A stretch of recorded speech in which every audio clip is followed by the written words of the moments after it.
Hello friends, and welcome back to part 12 of this series where we'll be creating an Instagram clone in FlutterFlow and Supabase. So in the previous video, we created the UI for the onboarding pages using a new widget that we learned, the PageView widget. And in this video, we'll be seeing how we can navigate through the different pages of our PageView widget. Alright, so first things first, when the user clicks on this register page, we no longer want the user to go to our register page, to navigate to our register page. So we can open the action flow editor.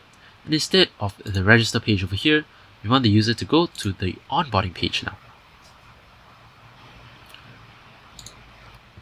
So now we can go to our onboarding page, and now let's do some things here. So when the user clicks on this icon, when the user taps on this icon, we actually want to allow the user to navigate back. Let's just copy this action, and we'll paste it in these icons as well.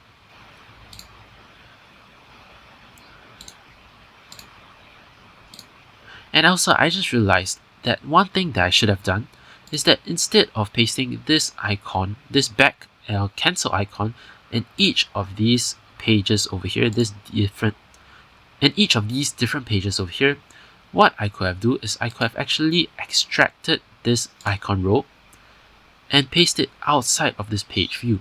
So what I should have done was I should have wrapped this page view in a column.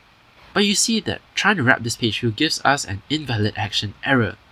And this is because this page view currently has an infinite height. So when we try to wrap something that has infinite height inside of a column, it will throw an error. So what we should have done here is actually we should have not given this infinite height.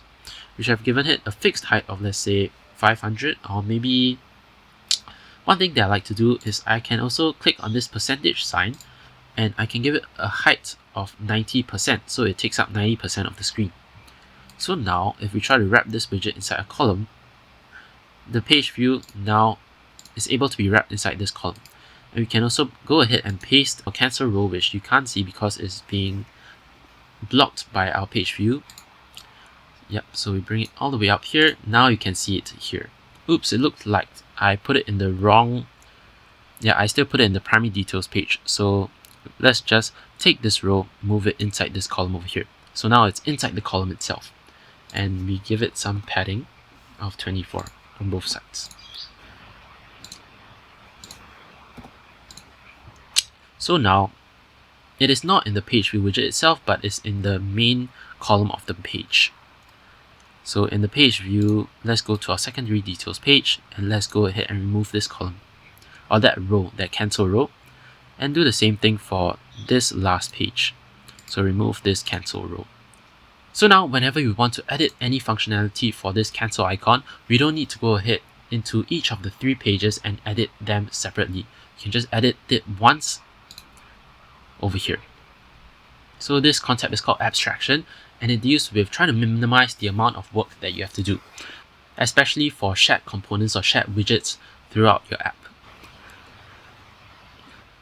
Alright, so now that we've optimized our cancel icon row, we can go ahead and deal with our first primary details page.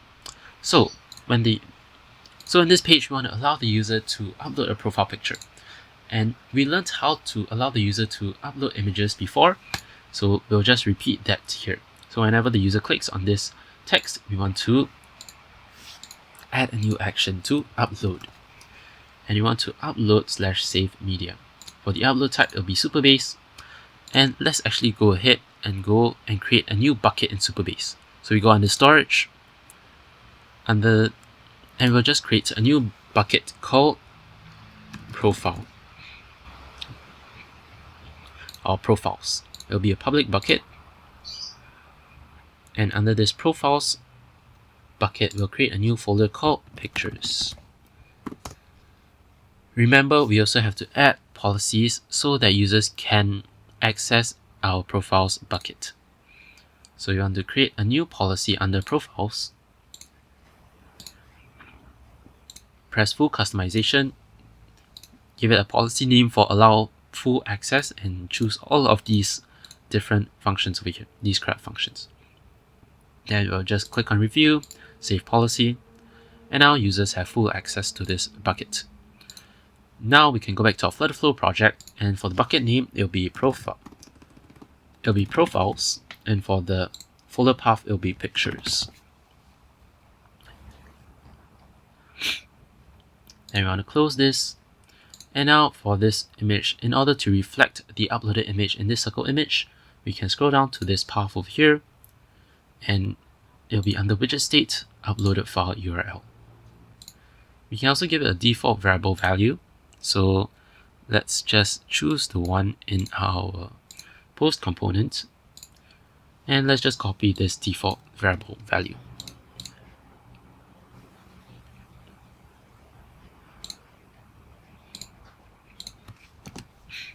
Confirm. So another way to actually change this default variable value, instead of having to enter this default variable value every time you have a new image widget, what you can do is you can actually use this show error image on failure option. So it basically shows an error image if this path over here is null or has an error. But if you use this method of using an error image, you can see that it causes an error over here because we have not defined an error image in our FlutterFlow project just yet. So if you click here, you can see that we are brought to App Assets under App Settings, and we have to upload an error image. So actually, let me just paste this picture, then I'll save this image as a default image, and then I'll just upload this error image. So it'll take a while to upload, but once it does upload, you can see that now we have an error image over here, and we no longer actually have to always specify a default variable value. It'll just take on the error image if the path is null or has an error. Alright, so that's it for the profile picture. And now we move on to the username text field. So for the username text field, we don't want this text field to be null. We always want the user to specify a username that they have. So in other words, this is sort of a required field that we have in our app. So to make it required, we can actually go ahead and wrap this text field inside this widget called a form validation widget, or a form widget. So basically what the form widget does is it allows us to add some validation to our text field. So if we choose our text field over here, oh yeah, and one more thing that I forgot to do was to rename this text field. Oops. So I'll just rename this text field to username text field. Then in our form validation, we want to actually go ahead and validate our form. So now this form will check if there's any value entered in this username text field. Now, when the user presses on this next button, firstly, we want to add a new action, and now we can search for the validate form action. For the form, it will be the form that we created just now. So now this, whenever the user presses on this next button, this validate form action will kick in. And this form will basically check if the username is filled in or not. If it's not filled in and is empty, then this action will terminate, and the subsequent actions over here in this action chain will not run. So we can just create a new action, and now instead of navigating, we want to search for PageView, and we want to choose this control PageView, and for PageView to control, it will be our PageView widget, and we'll just click on next page. So just to recap again, our validate form action will check if our username text field is empty. If it is empty, then it will terminate this whole action chain and it will not move to the other page. However, if the user has entered a username, then it will not terminate and it will move to the next page. Alright, so that's basically it for our primary details page. Now moving on to our secondary details page, is very simple. We can actually go ahead and use our form widget here once more. Now for the form widget, we can actually go ahead and wrap this whole column inside a form itself. So inside a form validation widget, you can give this form a name, secondary form. And inside this secondary form, we can go ahead and tick all of these here. So now the form collectively checks if the user has entered something in each of these text field and drop downs. Alright, so now we can go back to our next button, and likewise we have to choose the on-tap action, and we have to choose the validate form action. We can choose the secondary form, and we want to terminate if validation fails. And likewise, we also want to choose the page view, control page view action, and it'll go to the next page. For this back button, we can actually go ahead and copy this page view action, control page view action, open the action flow editor here, and we'll just paste the action over here. But now instead of next, it will just be previous. Alright, last but not least is the create accounts page. So this page already has most of the functionality since we copied it from our previous register page. But for this page, what we have to change now is for the create account button, we have to open the action flow editor. And we have to scroll down over here, and we actually have to disable this navigate automatically view, because we have to add one additional action after this create account action, which is to insert a new row into our Supabase table, user data table. And I just realized that we actually haven't created that table yet. So let's quickly go ahead and create that table now. So let's just give it the name user data. We'll disable row level security. And for our primary key, instead of ID, it will be user ID. And for the type, it will be of type UUID. So we have to also add a few columns over here. So the first column will be username, which will be of type text. Next column will be bio, which should also be of type text. Next is profile pic, which will also be of type text. Then following that, it will be gender, pronouns, which will both be of type text. And then what else do we need? Let's see. Yes, we also need number of posts, number of followers, and number of following. So number of posts, number of followers, and last but not least, number of following. And now these three will be of type integer 8. And these three also have a default value of 0. We can also add a foreign key relation for our user ID column. So we want to reference to our auth schema and our users table. So this field will be our user ID column, which will reference our ID column in our auth.users table. And when our auth.users table row is updated, we want to cascade the actions. So we can click on save. And now we have created a new user data row.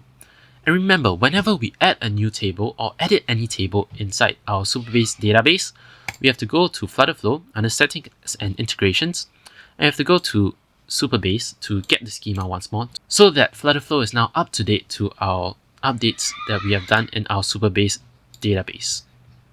So now we can go back to our widget tree, and we can go to our create account button, and we can add a new action, Supabase insert row, to insert a new row into our user data table. So we have to set all of these fields over here.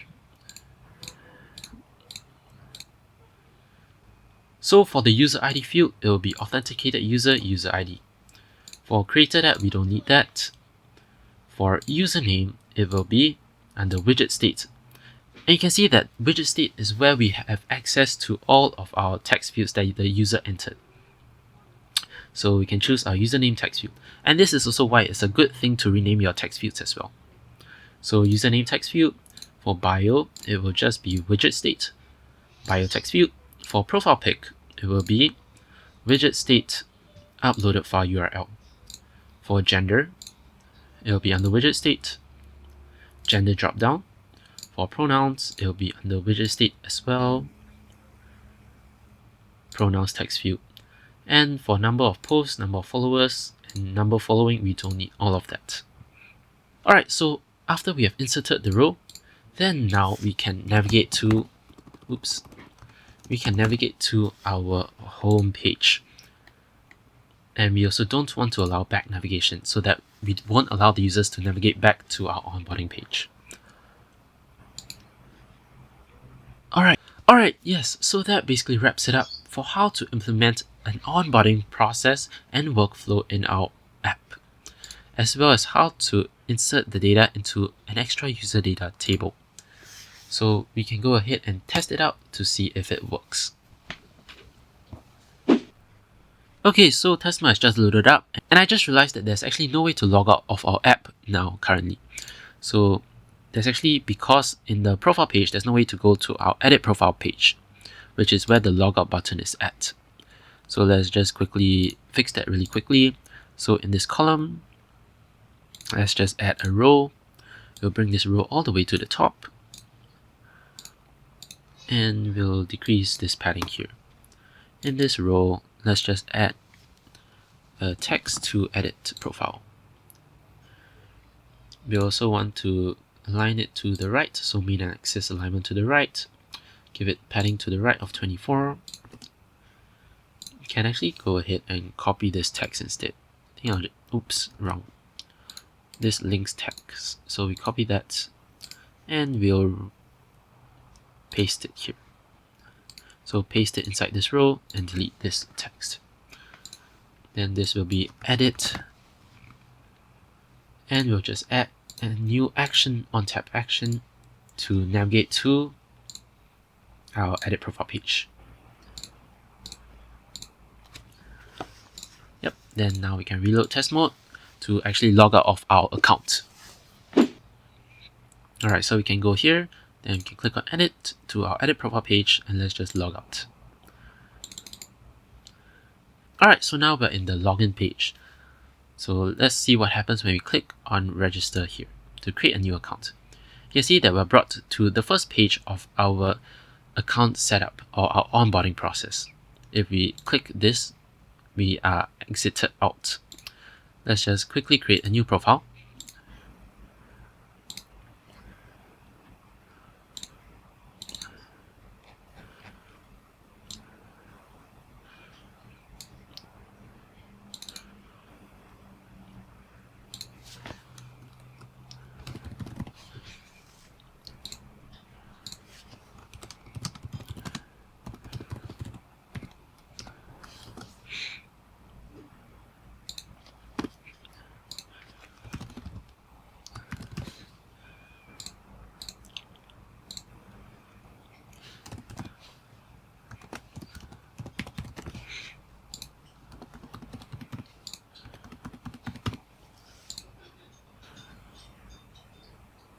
Alright, so after the onboarding process, you can go back to our Supabase table, and you can see that under authentication, we can see that the new account was created.